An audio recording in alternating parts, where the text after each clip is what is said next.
All right. Well, so I'm kind of debated. I have I guess it can be considered the hell is that video. Because it kind of is. I I do man, I see one of these videos like every day, by the way. So the fact that I only do it every once in a while is restraint. Um, because and I don't want to just do it out of flourish. I actually really, I mean, the last 4 years, I've really struggled with the change in culture and how the church is supposed to be engaging this, right? Because it's not easy, and we are in difficult times, and it's encompassing every aspect of life, and that includes politics. It includes our government. It includes everything, right? And one thing that I am extremely concerned about is that our country, that we are headed back to a dangerous place. And let me flesh that out a little bit. So Paul talked about in Philippians, this last chapter 3. Remember, he was giving them and talking about things, and he said, "I'm doing this so that you can stand firm."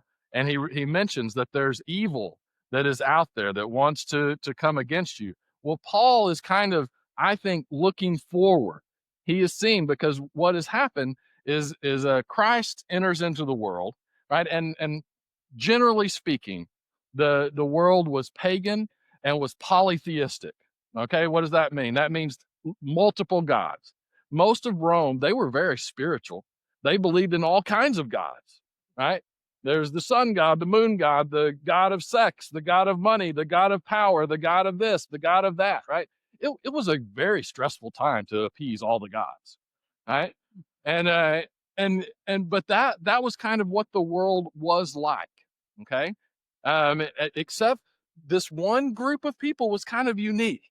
That group of people was called Jews, or the nation of Israel. They really didn't have a nation all that much. They were, Rome was over them. But that people group, they were weird because they were monotheistic, right? Believed that there was only one God, right? Now, that was fine for Rome as long as you didn't push it on anybody else, right? But Christ comes into the world, and what does the Christ? He gives the Great Commission to go out and start spreading his message, and the church begins to grow. And what does it do? It pushes out those pagan gods, right? And it doesn't destroy them. They the influences behind those gods are still there, but they are no longer have the influence that they once did. And in that process of pushing out those gods, Paul knew this is going to be difficult. So he tells them, you got to stand firm, right? Because this is what is coming. We are in an interesting place because the United States was kind of the culmination, if you will, of this movement throughout history, right? Of this monotheistic um, Christendom that eventually manifests itself, if you will, through the establishment of this country, which acknowledged and put its founding thoughts in that truth that there is only one God, and that God is revealed to us through this. All right. So we see that in all of the founding documents. We see that in how the founders started, and all their writings and things like that. So that's where we have been since the beginning of our founding. We are now in a similar place to what I think the people in Philippi are in when Paul was writing to them. Paul is looking forward to what's coming, and it's going to be hard, and they're going to have to stand firm. I think we are in that same place, except on the other side of the coin. Because what we are doing is we are allowing all the multiple gods back in. Now, that's a dangerous place. And I struggle because I know I talk a lot about this stuff, And I know some people, because we've just been conditioned, it's like, why do we talk about all of this stuff? Because I think it's getting very serious, right? And I know it's hard to explain. That's why I try to find different ways to explain it, to try to get us to understand what's happening. On a spiritual level, things are changing drastically. And you are in a different place. So when Paul was talking, they were pushing out the pagan gods, and so the pagan gods didn't want to be pushed out, right? And so that caused conflict. Now we have kind of given up, and we've allowed the pagan gods to come back in, and we're just holding on to our little monotheistic viewpoint, right? And hey, let's just, everybody can believe whatever they want. Little do we know, the pagan gods want to destroy us. That viewpoint, that ideology wants to destroy us. And interestingly, when we've talked about this, this is why I talk about the ideology of the LGBT movement. That is an ideology that flows straight from pagan principles. You can read about pagan worship and you will see a direct correlation with what happens within that ideology. Another one, because once, do you think Satan was going to give up once Jesus rose from the grave and began to, his gospel message began to spread? Do you think Satan was going to give up on that? No, not at all. So once a monotheistic religion, Christianity, began to become the predominant faith and belief across the world, well, Satan decides to use a little bit of a twist, and hey, I'm going to rise up another monotheistic religion that uses a lot of the same terms, uses the term God, referred to as Allah, but it's still God. And so many people will say, oh, well, yes, we both believe in God, right? However, this is an ideology that ultimately wants to destroy the one true God, right? And why do I say all of this? We, in our country, we have now allowed ourselves to be deceived, and we are moving back towards what it would have been like when Paul was writing Philippians. And that's not a good direction to be going. Right. And I do not feel I'm making more of this clip than I am. Some of you may. Um, I think this is extremely disturbing. This is a clip of a senator, but not just a senator. This senator actually was about 30 or 40,000 votes across 3 states from being vice president in 2016. So this is someone who's a political person, right? Has served this country, and I want you to listen to this clip in a moment. But first, I want to read something from our founding mission statement. Some call it the Declaration of Independence. If you haven't heard that term before, it means you've just been to public school.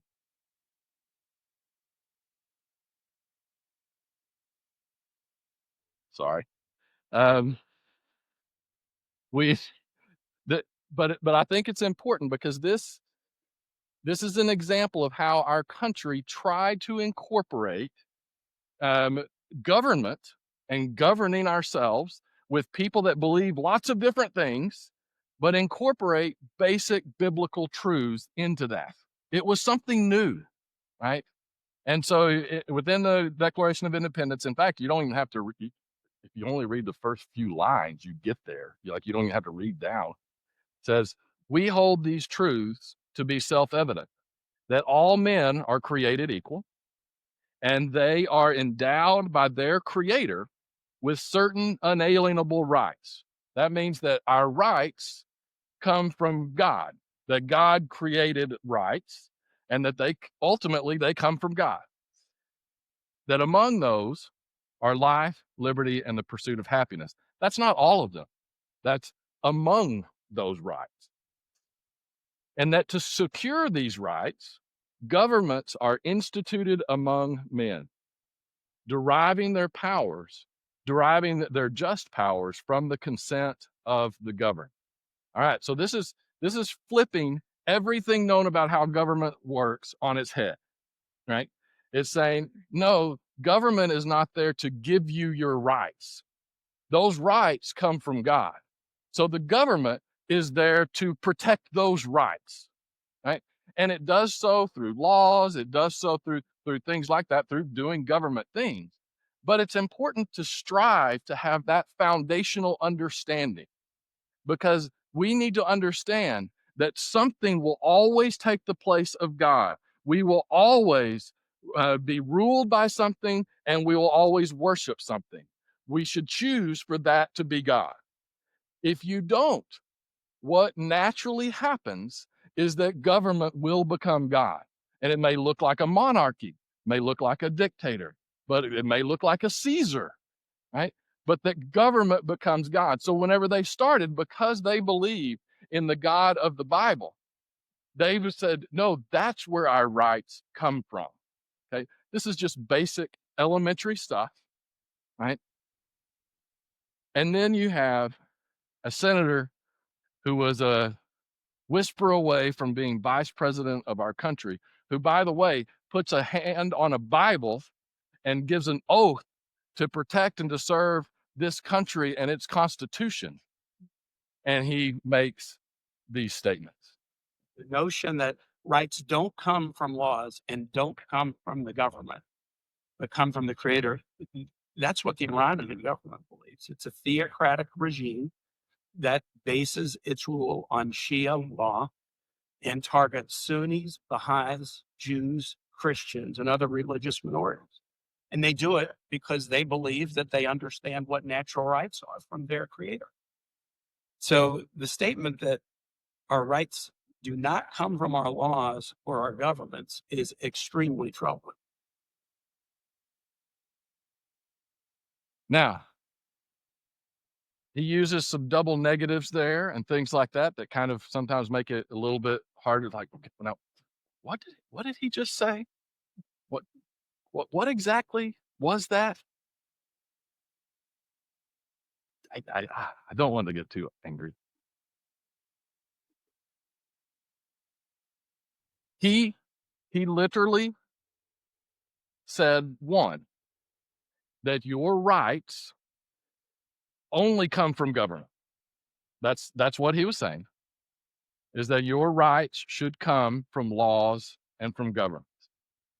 That is troubling, to use his term.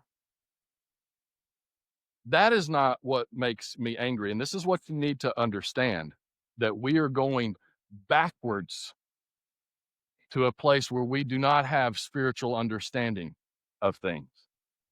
Because what he just did is he equated the statement in the Declaration of Independence that we hold these truths to be self-evident, that all men are created equal, that they are endowed by their creator with certain unalienable rights, that among those are life, liberty, pursuit of happiness, that to secure these rights, governments are instituted among men, deriving their just powers from the consent of the governed.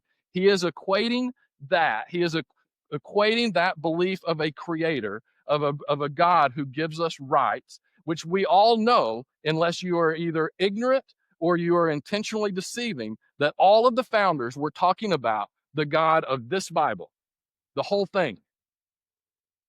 We all know that. He just equated that with what Sharia law in Iran believes. He just equated your faith in God with what Iran believes. That is what he did 100%. This is a sitting senator, and this is not a casual viewpoint. I promise you it's not. He's not smart enough to keep his mouth shut. And he speaks it. And actually, here's the thing, is he knows that most of the American people were just too dumb and were too consumed with college football. We're too consumed with all the other stuff that's going around to care. That's what he's banking on. And guess what? Most churches could care less about this. And I'm like, well, wait, isn't one of the job as the church, as the body of Christ, maybe to try to push back against a society that is now turning its path rather than going away from the worship of pagan gods. Maybe we should push back whenever that society decides, you know what, we're going to make a path straight to hell. Shouldn't the church at least say something? I'm not saying that we can stop the path that we're on, but man, we better be awake and aware of what's going on. This is at the highest levels. That is anti-God stuff. That is demonic stuff. Now, that individual, he is either ignorant of that, which is scary enough that he's a senator and was nearly a vice president, that you can be that ignorant and get to that level, or he knows exactly what he's doing. You see, there's those ideologies that kind of get blended together, and they're one thing that connects them. The Marxist ideologies, the LGBTQ ideology, the Islamic ideology, all of these things, the one thing that they have in common is they want to destroy the God of the Bible. And I think one thing that we can do a little bit is we need to pay attention to our language. Is we don't just believe in God. I understand why the founders kind of talked about creator and used generic term for God. You know why they did that? Because their whole society believed in the God of the Bible. They couldn't imagine that some nitwit would actually be in Congress and equate belief in God with the belief in Allah. There's no way they could have perceived that. And so now here we are. I would encourage you, no longer, you could clip this statement, no longer do you believe in God. You believe in Jesus Christ, the creator of heaven and earth, very specifically. Now, is that the same thing? Is God Jesus? Jesus God? Yes, we know that. But you know what? One thing that Islam will never say is that Jesus is Lord or that Jesus is God. They can mask it and make it sound like they're talking about the same thing with us by saying, "Oh, we believe in God too." No, no, no. We believe in Jesus Christ, the creator of heaven and earth. That is what distinguishes us. And guess what? That is what is being pushed against.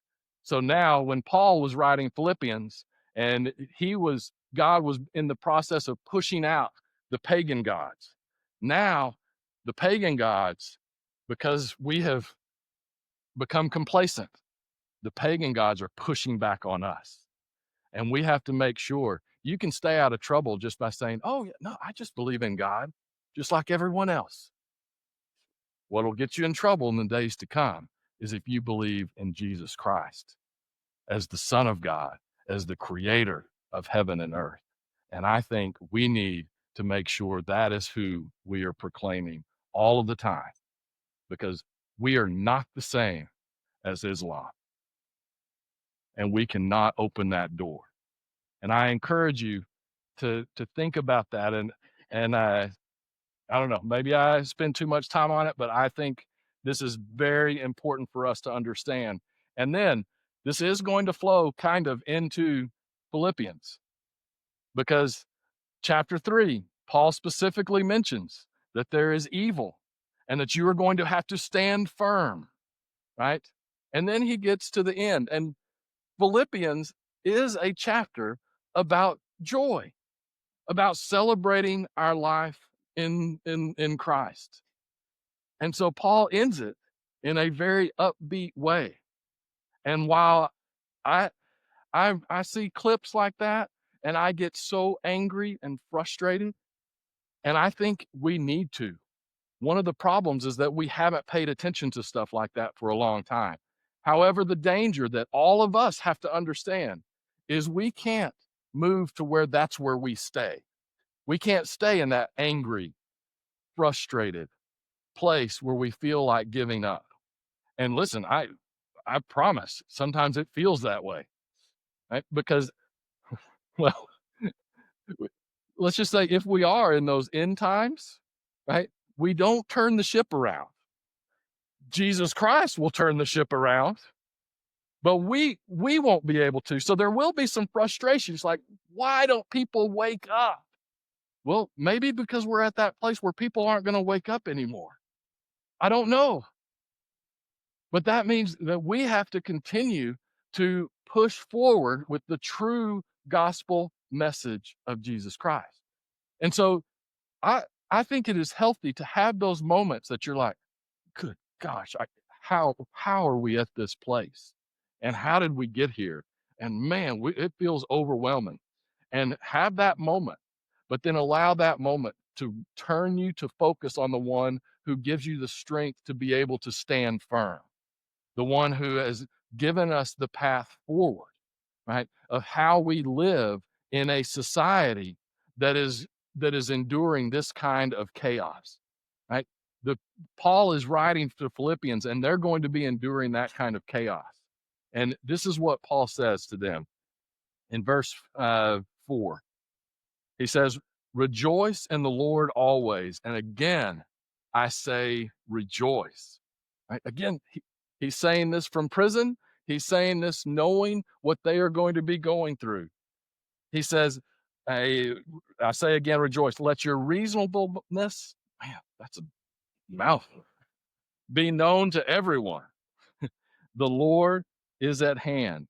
Do not be anxious about anything, but in everything by prayer and supplication with thanksgiving, let your requests be made known to God. And the peace of God, which surpasses all understanding, will guard your hearts and your minds in who? In Christ Jesus.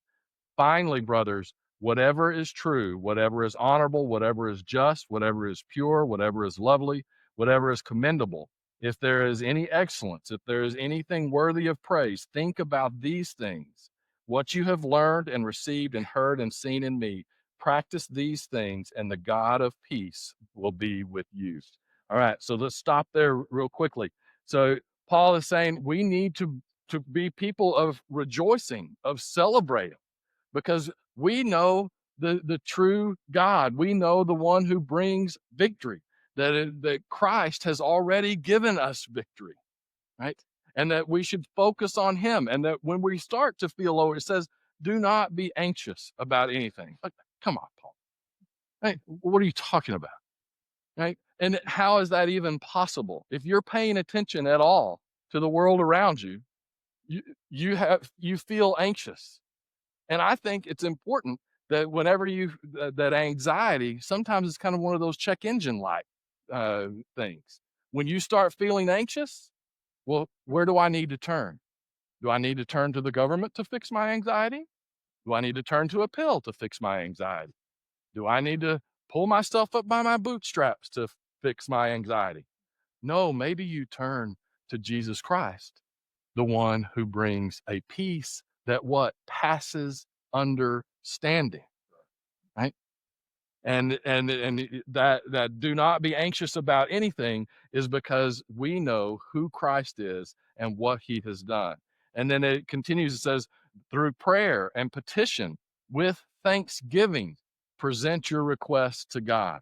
That is so important, that aspect of thanksgiving, of recognizing, wow, look how blessed we are. Look at all the things we have to be thankful for. Lord, thank you for that. And then present your request to him. You know, if we did it in that order, a lot of times our requests to God would probably diminish a lot because we would recognize how thankful we are. And sometimes we're asking God for things that don't matter at all. Now, you know what? God can handle you asking him for things that don't matter at all. He's not going to chastise you for that, but he's going to help you get a better perspective on what life is. And all of a sudden you start recognizing, wait, the things that I'm being anxious about, even even the fact that apparently we have people that are running our country who don't even understand the founding documents of our country, right? That should give all of us a little bit of anxiety. However, even in those big things, guess what? Jesus Christ is the one who brings peace.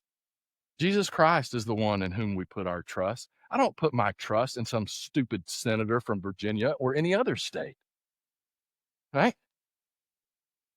And so maybe we recognize, okay, I see the problems, but who do I go to? I go to the Lord. And then that gives the wisdom to know how to vote a guy like that out, right? Like all of this can work together. By the way, he will not be voted out. So just to encourage you more. But uh, and in those moments when you start feeling all of that overwhelming stuff, I love what Paul says. He says, finally, brothers, whatever's true, honorable, just, pure, lovely, commendable, if there is anything excellent and anything worthy of praise, what's the only thing that fits all of those categories? Jesus Christ.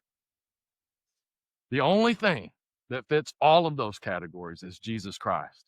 And so therefore, it says we focus and think about these things. Now, this does not mean, because I do think we can make a mistake, and I think churches have made a mistake of saying, don't pay attention to all that other stuff, all that bad stuff that's going on around you.